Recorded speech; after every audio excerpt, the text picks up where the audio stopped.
Dit is Zeeland de Week met daarin schietpartijen in Vlissingen en een nieuw kabinet. Wat betekent dat voor Zeeland? Vanaf het moment dat de Duitsers 85 jaar geleden ons land binnenvielen, vluchtten ruim 2000 mannen en vrouwen naar Engeland om daar de strijd tegen de nazi's voor te zetten, de Engelandvaarders. In nog niet eerder openbaar gemaakte verslagen van de Engelse overheid komen nu onbekende Zeeuwse verhalen naar voren.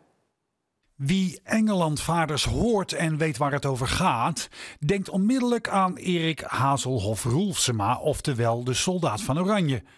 Hij was een van de ongeveer 2150 mannen en vrouwen die tijdens de Tweede Wereldoorlog naar Engeland ontsnapten om daar te dienen als spion of in het leger. Ook Zeeuwen vonden hun weg naar Engeland, zoals bijvoorbeeld Jacobus Stouthamer uit Sas van Gent. Dag Stef. Dag Pim, hoi, welkom. En Jacobus was directeur van het arbeidsbureau in Sas van Gent. En hij moest natuurlijk heel vroeg in de oorlog al mensen gaan aanleveren om te werken in Duitsland. Maar daar had hij niet zoveel zin in, want hij zat ook bij het verzet. Dus samen met zijn verzetsvrienden zorgde hij ervoor dat er tientallen Zeeuwen ziektebeelden aangemeten kregen die ze eigenlijk niet hadden. En zodoende moesten ze niet gaan werken in Duitsland. Pieter Doelijn uit Veren mag met gerust hart de Zeeuwse soldaat van Oranje genoemd worden. Zijn avonturen werden opgetekend door John Broosens. In Zeeland is er nog geen steegje naar hem genoemd. Wat vind je daarvan? Ja, ik vind dat niet terecht. Er zijn meer Zeeuwse oorlogshelden die wat dat betreft meer aandacht verdienen. Engelandvaarders werden bij aankomst eerst uitgehoord door de wantrouwende Engelsen.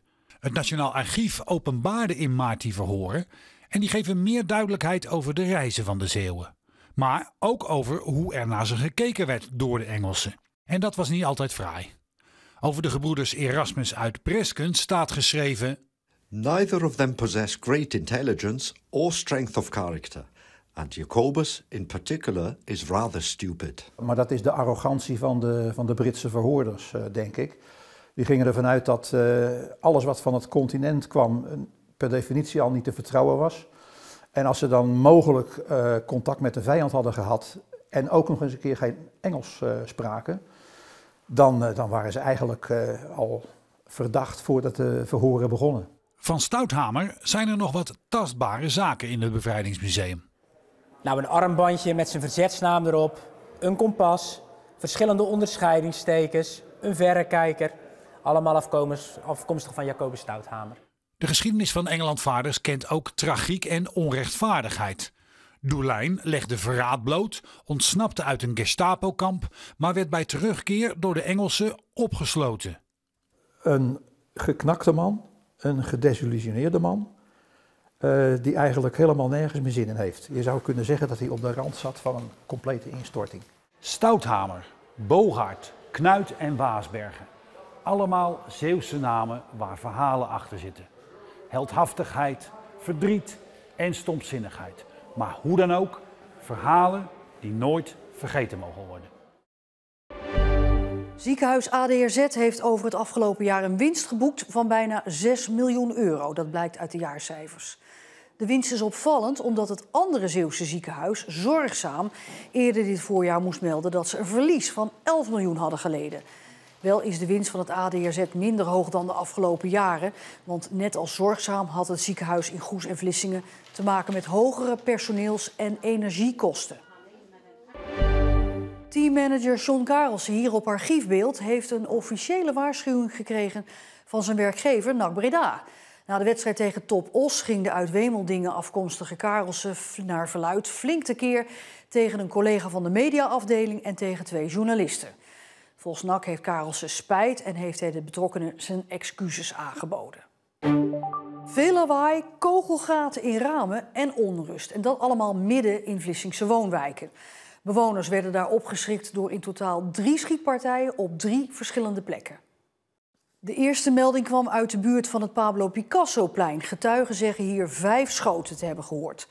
Er vielen geen gewonden, wel zit er een kogelgat in een raam.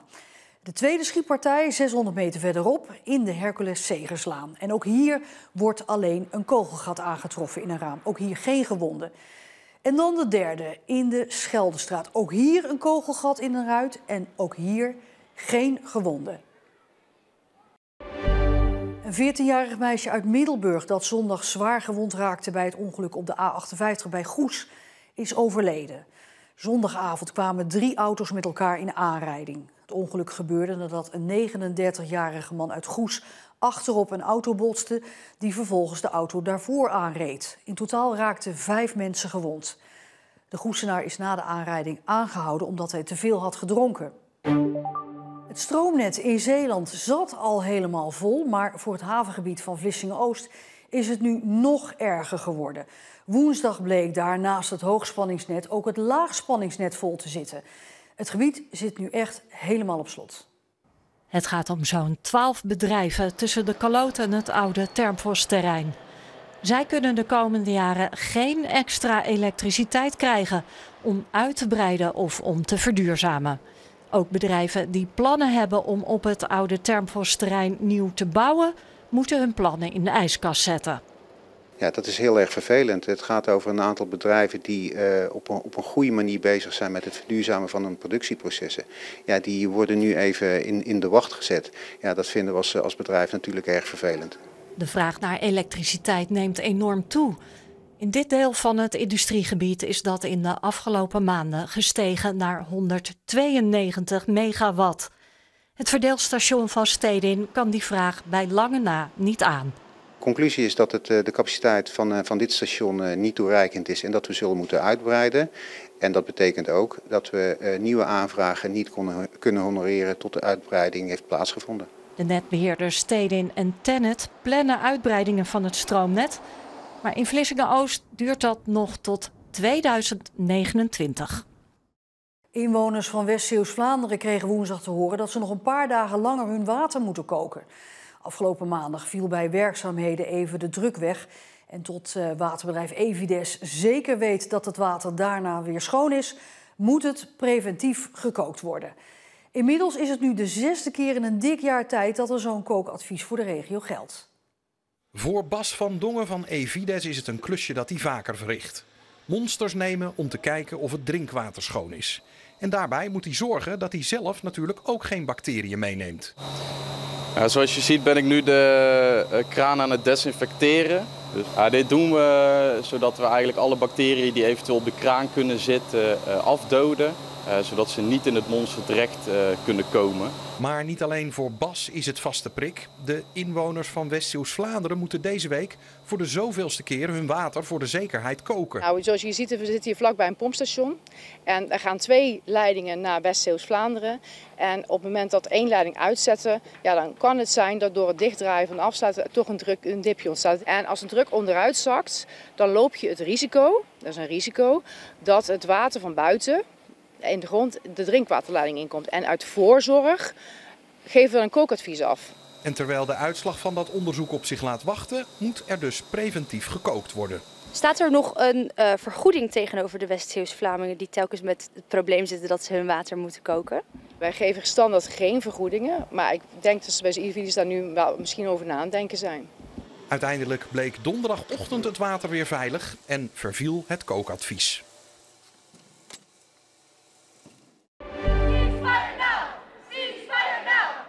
Zo'n 50 mensen liepen woensdagmiddag door het centrum van Middelburg met in lakens verpakte poppen die overleden kinderen moesten voorstellen. Bovendien hadden ze het water van de fontein op de balans rood laten kleuren om op bloed te laten lijken.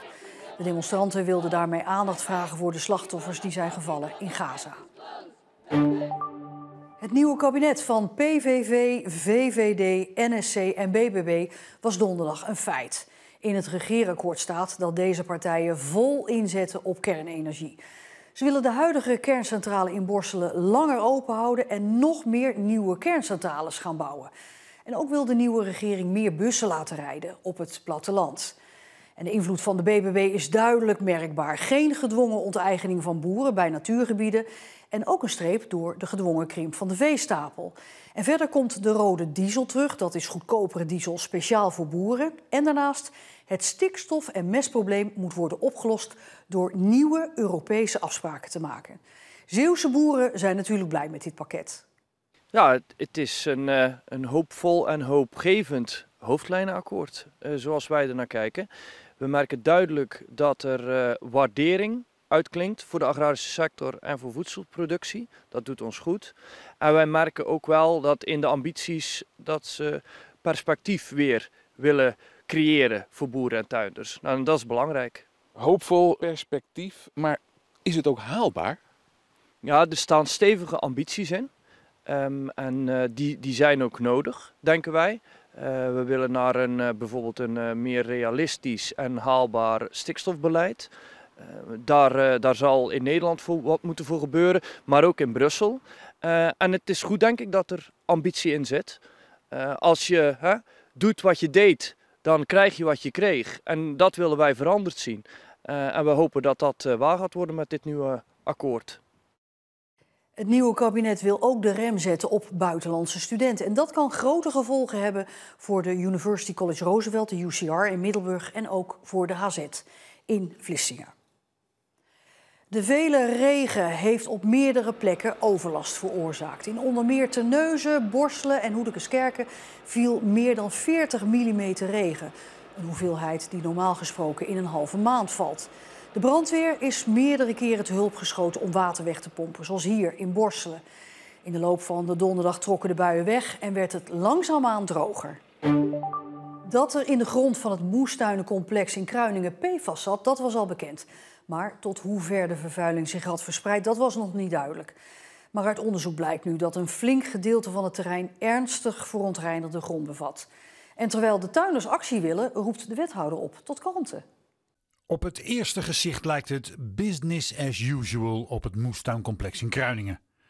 De tuintjes liggen er strak bij en hier en daar wordt er druk gewerkt. En hier heb ik dan tomaten staan, aan die kant ook. En daar heb ik spitskooltjes staan, daarachterin. Maar schijn bedriegt. Al eerder bleek dat een gedeelte van deze tuinen vervuild waren met de PFAS-chemicaliën. Uit nader onderzoek blijkt dat dat grondgebied veel groter is dan eerder gedacht. En dat valt ons tegen, want die vlek is veel groter dan dat we in eerste instantie verwacht hadden. Dit gedeelte is vervuild, dus daar doen we eigenlijk niks meer mee. Net als de buren. En gelukkig hebben we ons kastje nog. Dan maken we geen gebruik van de ondergrond, zeg maar. Zoals op deze tekening te zien is, heeft de vervuiling zich op verschillende dieptes over meer dan een derde van het complex verspreid. In de grond in de paarse vlekken op de tekening wordt de grens van ernstige verontreiniging tot wel 6 keer overschreden. Ja, niet zo best natuurlijk, hè. En dat toch zeker niet de laatste tijd alles in de kranten leest en overal, dat het toch kankerverwekkend kan zijn. Toen de vereniging in 2014 hier naartoe verhuisde, was de grond die er lag te vies om op te tuinieren. Er werd gesaneerd, maar de grond blijkt nu alsnog ernstig verontreinigd te zijn. Inderdaad, er is hier pakkenbeet 1,5 meter grond afgegraven over 3/4 van de tuin. En wat je nu ziet, de vlekken uit het onderzoek, die komen bijna overeen met die contouren van de toenmalige sanering, zeg maar.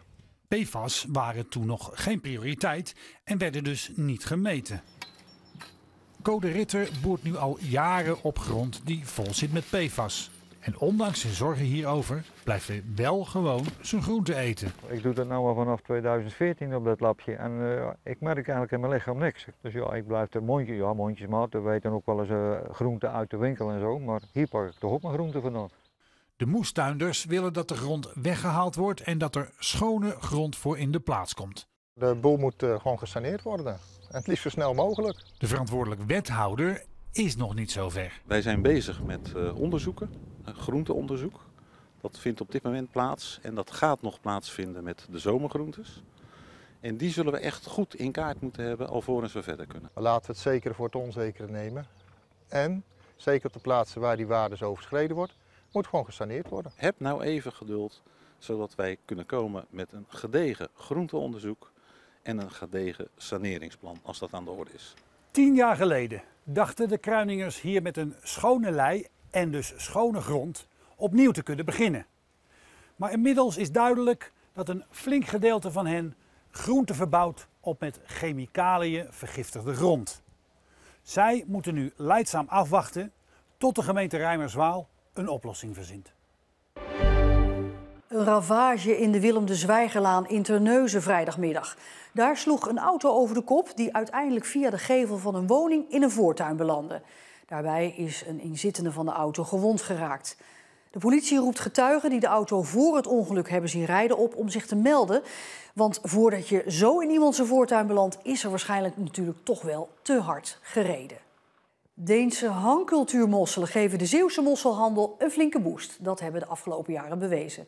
De Deense importmosselen zorgen ervoor dat mensen in de normaal gesproken mosselloze maanden toch het Zeeuwse goud kunnen eten. Het Paasweekend, Hemelvaart, Pinksterweekend, dat zijn eigenlijk de weekenden waar de horeca het van moet hebben.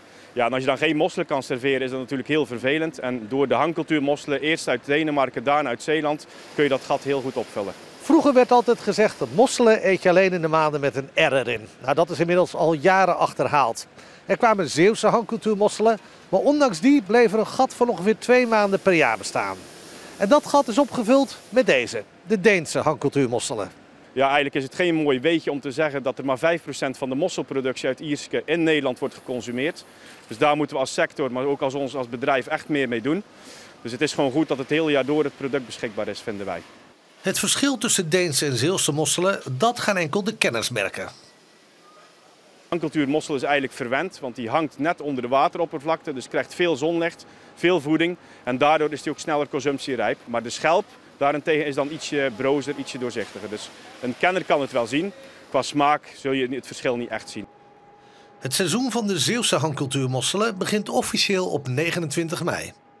En daarmee zijn we aan het einde gekomen van dit weekoverzicht. Zometeen weer het laatste nieuws van deze zaterdag. Ik wens u alvast een hele fijne avond.